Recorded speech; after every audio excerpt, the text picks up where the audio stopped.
demands a whole-of-government response, from the White House to state houses and city halls. We're proud to see the Biden-Harris administration meet the challenge yesterday by issuing an executive order to help secure access to abortion and support patients traveling out of state for abortion care. In Massachusetts, we're proud to partner with many of the extraordinary state legislators you see here today who are working so hard to ensure that the Commonwealth remains a safe place for people to access abortion in a post-Roe America.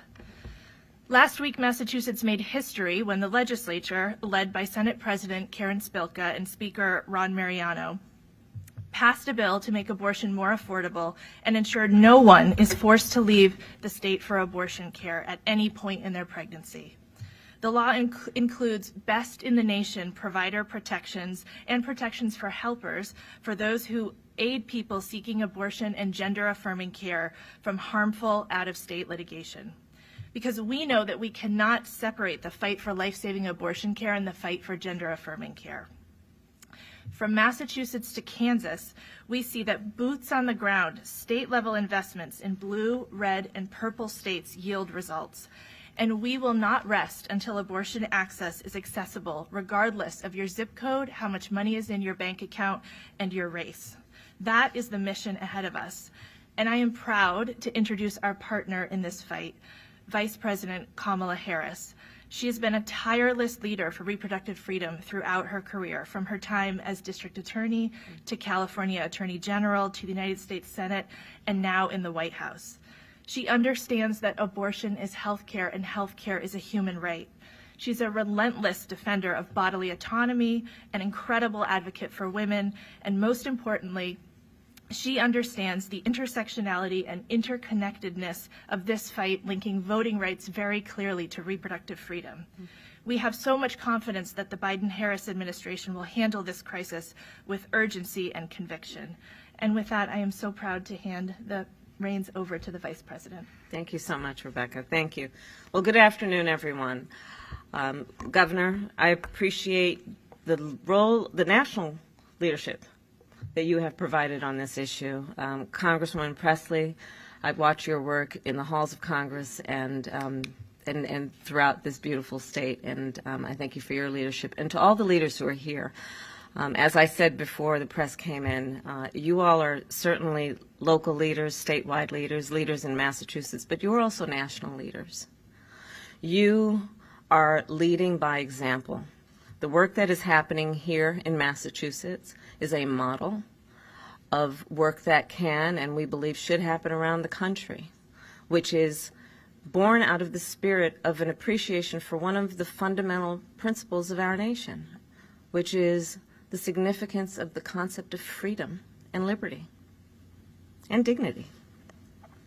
So I thank you all, and I'm here to visit with you, to hear from you about what you are doing on the ground, how it is working, what your challenges are, and also to talk with you about how we can support this work. I do believe that this issue is an issue that affects everyone in our nation, and therefore your leadership, by extension, affects people around the country. So we are here today because we share a fundamental belief that we trust the women of America to make decisions about what is in their best interest. And we believe it is they who should make that decision and not their government. It is that simple. We believe that when it comes to some of the most intimate decisions that any human being can make about their life and their future, that the government should not interfere with their ability and need to make that decision for themselves, or if they choose, with their loved ones, with their pastor, their priest, their rabbi, with their loved ones. But the government should not be making that decision for them. I also strongly believe that on this issue, to stand for these principles of freedom and liberty does not require anyone to abandon their faith or their beliefs. This is simply about saying the government should not be making the decision for that person. So when we look at where we are, indeed, as you have mentioned, Rebecca, the President and I believe that we are facing a healthcare crisis in America after the Dobbs decision was rendered. A healthcare crisis for many reasons. In many states, extremist so-called leaders are passing laws that would provide no exception for rape or incest. I am a former prosecutor who specialized in child sexual assault cases and violence against women. The idea that we would require someone who has endured an extreme act of violence and then subject her to the government's will without investing in her the self-determination to which she is entitled to make decisions based on what she believes is in her best interest is outrageous.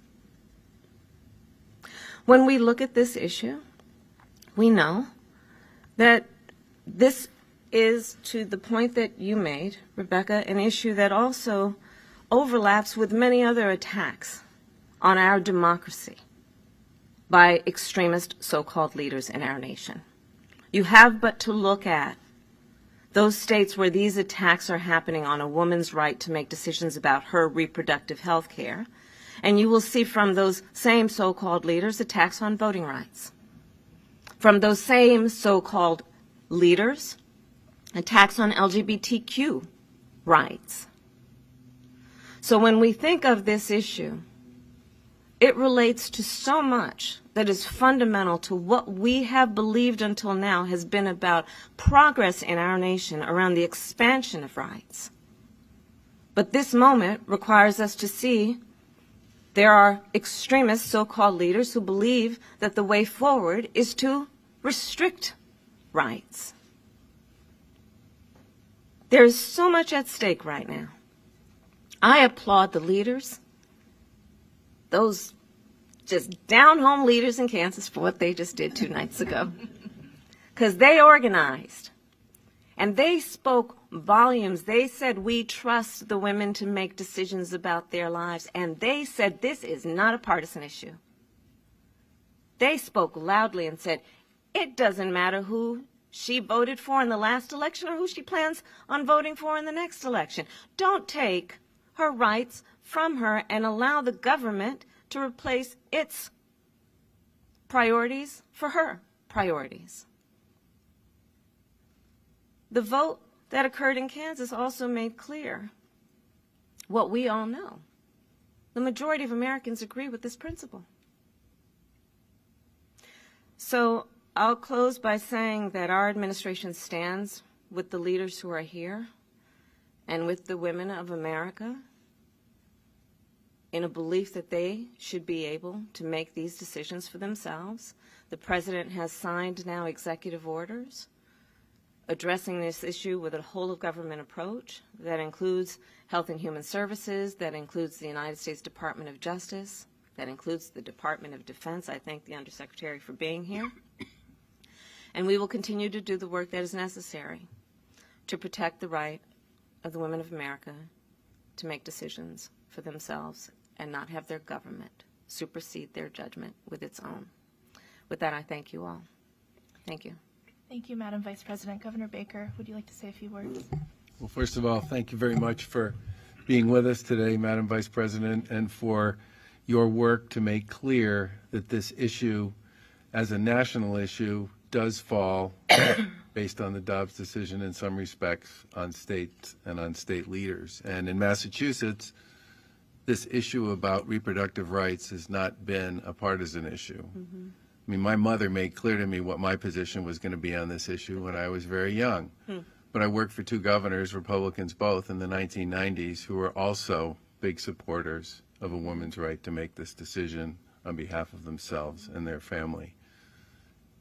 And when the Dobbs decision was issued, we issued an executive order immediately to protect providers and to protect women from other states who might travel here to seek these services, because we believed that that was the most important thing we could do immediately, and then had the opportunity, as the House and the Senate debated their legislation, to sign that bill into law very recently, and I am enormously proud of the work that was done, again, on a bipartisan basis here.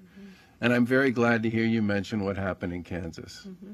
Because if you just take a look at the electoral turnout in that race, there were a heck of a lot of Republicans and independents who voted for choice in that election. And I think it's critically important for all of us to recognize and to understand that some issues cross party lines. And this one in particular, I believe the vast majority of the people of America, and certainly the vast majority of the people in Massachusetts, believe that women should have the right to make the call with their families, their pastors, whomever it is they seek guidance and advice from when it comes to this issue. And I'm very glad, again, that you chose to come here to spend a few minutes with the folks here in the Commonwealth who we believe on this issue get it right. Thank you, Governor. Thank you. Thank you, Governor Baker. Congresswoman Pressley. Thank you, Rebecca. Good afternoon, everyone.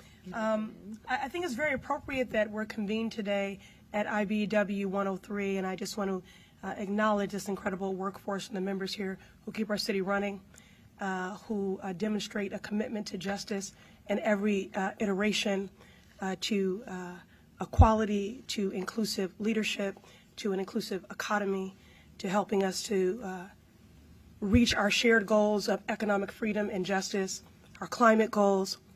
But there's a common thread there, and it is justice. And so it's very appropriate that we would come here together today at IBEW 103 because this is an issue of justice. And the labor movement, we greet each other as brothers and sisters because they understand that we are one human family and our destinies are tied. And so I welcome you, Madam Vice President, to the Massachusetts 7th. I welcome you to Boston. I welcome you to Dorchester. It is an honor. You are a history maker. You are a breaker of more than glass ceilings, a breaker of concrete ceilings, a disciplined leader and an innovative legislator. And it is my honor and privilege to call you a friend and a partner in the work of advancing equity and justice. And again, welcome to the Massachusetts 7th. We are certainly finding ourselves navigating consequential times as a nation and as a community. And today we're gathered together for an urgent and timely conversation about the coordinated attacks on reproductive justice and bodily autonomy. I'm grateful for the partnership of our state legislature, of our governor, of advocates, those around this table. And I'm proud that every level of government here in the Commonwealth has moved with urgency to codify and to protect abortion care in Massachusetts in light of the egregious decisions from the Supreme Court. We have worked together to not only affirm the right of Massachusetts residents to access their fundamental right to abortion care, but to support our health care providers and ensure their legal protection no matter where their patients call home. We passed the Roe Act at the State House with a sense of purpose and urgency, and I thank our colleagues in state and local government for acting swiftly to protect providers in anticipation of the grave consequences of the Dobbs decision that could impact care, even in a state like Massachusetts, where this fundamental right is protected in statute. Our bodily autonomy should not be up for debate, but devastatingly, it is. And we know who will be impacted the most marginalized, Black and brown folks, LGBTQ, the disability community. In Congress, I have the honor of serving as the chair of the Pro-Choice Caucus. Under the first pro-choice majority Congress in the history of Congress, I chair the Abortion Rights and Access Task Force. And twice, this House has passed my bill with Representative Judy Chu, the Women's Health Protection Act. We've passed it because we know that we need a rapid and comprehensive response at every level of government to protect care and to save lives. I know that Vice President Harris shares our urgency, she shares our conviction, and I'm grateful she's here with us today as we lift up the critical steps that we have taken here in Massachusetts and the shared work ahead as we fight for true health care justice. Chairman Michael. Thank you, Congresswoman. Thank you, Rebecca. Thank you, Congresswoman. And thank you, Madam Vice President, for being, and welcome to Boston. And as I said earlier, thank you for not bringing up the NBA Finals from our earlier I was this close. To speak candidly, I don't think many of us ever thought this would be an issue that we would have to confront from a legislative standpoint in our entire careers. But here we are. When it became clear at the end of 2020 that we needed to be forward-thinking with an anti-choice majority on the Supreme Court on the horizon, we in the Commonwealth responded by producing the Roe Act immediately. When the Dobbs decision came down, the House, once again in working with the advocates, acted swiftly, producing a bill within 5 days that would not only make the Commonwealth a leader in reproductive rights, it would also close any potential loopholes in providing those services. From that day on June 24th, and in just a mere 32 days, working with our partners in the Senate, we put a bill on the governor's desk that he signed that made it abundantly clear where the Commonwealth stands on the future of reproductive rights. We are honored that you, Madam Vice President, and the Biden-Harris administration would recognize our state's most recent efforts. Safe reproductive health care means so much more than just abortion. It means equal access to that health care. It means safe, effective contraceptions. It means ensuring a path to pregnancy can be safe and healthy. But above all, it means a woman here in Massachusetts has the freedom of choice over her body and her health. By leaving this up to states' rights on how to proceed, the Supreme Court has set up a system fraught with peril, where the rights for women's health care will just be a matter of what zip code you live in, what area code you work in, and what part of the country your doctor resides in. With our recently passed legislation, we strengthened and protected the relationship between a patient and her doctor in the most difficult decision they will ultimately have to make. We require coverage for abortion and abortion-related care without any deductibles, co-insurance, co-payments, or other cost-sharing requirements. By enacting broad liability protections for providers and patients involved in abortion-related services, we will not allow anyone to come from outside the Commonwealth to dictate what services we will provide inside the Commonwealth. States that provide the necessary services are already feeling the strains from out-of-state patients. It is incumbent on us to provide the resources to help support our providers. Women's reproductive health care is sacrosanct, and it will be protected here in Massachusetts for as long as we have anything to say about it. We hope to continue to be a guiding light for the rest of the country and for you, Madam Vice President. Thank you. Thank you. Thank you, Mr. Chairman. Speaker Pro Tem Hogan. Thank you so much, Rebecca. Welcome, Massachusetts, Madam Vice President. We're very grateful for the White House and your leadership as states grapple with the fallout from the Supreme Court's decision to overturn Roe v. Wade. As you know, the Dobbs decision triggered a turn undermining our nation's progress in both civil rights and health care, and substantially diminished the freedoms and self-determination of women across the country. Now many states are rushing to enact laws that deny women access to reproductive health care, and in doing so in a draconian manner. It is impossible to measure the damage that will result with these laws as they stand unchallenged. Women must have options. We must have safe access to abortion, to contraceptives, and to the attendant services that ensure our health, our freedom, and our future generations. But there is more at risk. As you know, Madam Vice President, this attack on reproductive rights opens the door to a general assault on a broad spectrum of rights that were hard fought and even harder won. Our response must be bold. We must codify these rights with legislation and, of course, exercise our right to vote to protect them. We appreciate the actions of the White House. Yesterday, President Biden signed a second executive order to address reproductive health care crisis since Roe was overturned, and the Interagency Task Force on Reproductive Health Care Access that you and President Biden established is underway. Here in Massachusetts, abortion continues to be legal thanks to the efforts of the legislature in 2020 as we codified the Roe Act and expanded abortion access. Under House Speaker Mariano and Senate President Spilka, our legislature acted decisively just days after the Supreme Court overturned Roe v. Wade. 24 women of the House stood to share powerful stories of their own, and we all ended the day voting in a bipartisan manner to protect access to abortion, reproductive health care, and gender-affirming services. Our legislature also ensured the protection of providers and patients who rely on continued access to those services. Massachusetts is, and always has been, a leader in the fight for equality. The revolution started here. That fire never burned out. The Commonwealth continues to be a fierce beacon of hope, and now a sanctuary where women may come for care. We stand as an example for the nation, and we refuse to go back. Thank you, Madam Speaker. Representative Miranda. Can't believe I have to go behind all these folks. Good afternoon, Honorable Madam Vice President Kamala Harris, Governor Baker, Speaker Pro Tem, Chairman Michaelwitz, Congresswoman Pressley, and my esteemed colleagues in the House and Senate and leaders in the repro equity space. My name is State Representative Liz Miranda of the 5th Suffolk District, representing Roxbury and Dorchester. Welcome to our hood. Our neighborhood is great. I bring you greetings from the Massachusetts Black and Latino Legislative Caucus, which I am a member, a proud member, with our chairwoman, Representative Tyler, Rep. and Dr. John Santiago, and Rep. Brandy Fluker Oakley.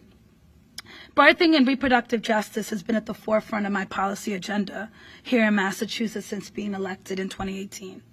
Driven by the lived experience of watching my younger sister give birth to her daughter Mila at 21 weeks who didn't survive.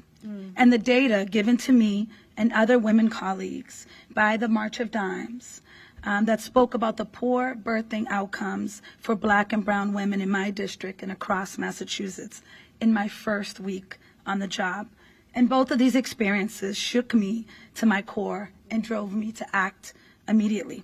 As a Black woman from a proud West African family from Cabo Verde, I deeply understand that reproductive justice is racial justice work.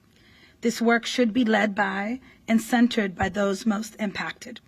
We have done a great deal in the state legislature regarding reproductive and birthing justice in my short 3.5 years in the House. Thank you to leadership on both sides of the House and Senate, including my Speaker of the House, for paving the way. We have passed and strengthened Roe and worked closely with the Beyond Roe Coalition. We passed the Maternal Inequities Commission that researched for a year about Black morbidity and mortality, led by Black and brown leaders in this space. We funded the Health Policy Commission and birth centers. And we have a permanent commission on postpartum depression, the Ellen Story Commission. I have also filed legislation on workforce of doulas and midwives, postpartum coverage post 60 days, and establishing a standardized femur system to count the babies we lose in the Commonwealth, because they matter. However, birth outcomes have worsened since the COVID-19 pandemic. And for Black and brown women, they've gone up almost 33%. And Massachusetts is the most expensive state to give birth. The work ahead will require us to deeply invest in the continuum of care we deserve as Black and brown, Indigenous, immigrant, trans, and differently abled birthing people who should be listened to and who should lead in this space and be centered in this work. It doesn't start and end with an abortion, nor does it start and end with birthing a child. We need lifelong, culturally competent care. Legislation has been created to police the bodies of Black birthing people since the beginning of this nation. So it is time to hear loudly the cries of those most impacted and give room for their brilliance to help lead us forward. The work needs to bind together the work we do to inform and teach before conception and must follow past birth for all genders. It must rectify the harm that too many birthing people have even faced here in the great Commonwealth of Massachusetts. We can and should do more, and I intend to be in the legislature to ensure Massachusetts remains a leader so we can get to 0 lives lost in the reproductive and birthing justice space. Good is not good enough. We can't go back to normal. And to quote your organization, this is a very serious matter. That's an inside joke. Indeed, it is a serious matter. Undersecretary Cisneros. Thank you. Madam Vice President. Madam Vice President, Governor Baker, to my former colleague, Rep. Pressley, and everyone here today, it's an honor to be with you in the great state of Massachusetts today. The Secretary of Defense has made it very clear that taking care of our people our service members, their families, and our employees is his top priority. So days after the Dobbs decision came out, I released a memo saying that the Department of Defense would continue to perform abortions at its medical treatment facilities, no matter where they are in the country. And I also sent another memo to our healthcare providers to let them know that they are able, under the law, to continue their work to provide this treatment at our medical treatment facilities as well, regardless of the Dobbs decision. Now, we are limited by law in the type of abortions that we can provide. We can only do them in the cases of rape, incest, or endangers the life of the mother if the pregnancy was carried to term. So our service members who are not able to get one of those, who desire another abortion, this decision has definitely put a great burden upon them. They may be in a state where they cannot get this procedure and they need to go somewhere else. And now they have to pay for the travel in order to get that done. And it really has created a burden upon our service members and their families. So the Dobbs decision has created a lot of complexities, and we are looking at these at the Department of Defense to see how we can proceed in a compassionate way to make sure that we continue to take care of our service members. But one of the things that we know we can do right now is really focus on contraceptives. So what we've done is I'm in the process of changing our policy for medical procedures, birth control such as IUDs, that there will no longer be a copay for that under TRICARE. Right now there is legislation in the House of Representatives that we support from Representative Spear that would waive the TRICARE copay for pharmaceutical birth control. And, you know, what we've done at our medical treatment facilities is provide walk-in service to those that desire birth control, as well as pharmaceutical birth control, as well as emergency contraceptives as well. So we will continue to work with our service members, to work with our colleagues throughout the government to see how we can better serve our service members and their families, as well as our civilian employees. But again, it's an honor to be here with all of you today to talk about this. Thank you. Good, and with that, I think we will begin our closed discussion. So thank you all members of the press for being here.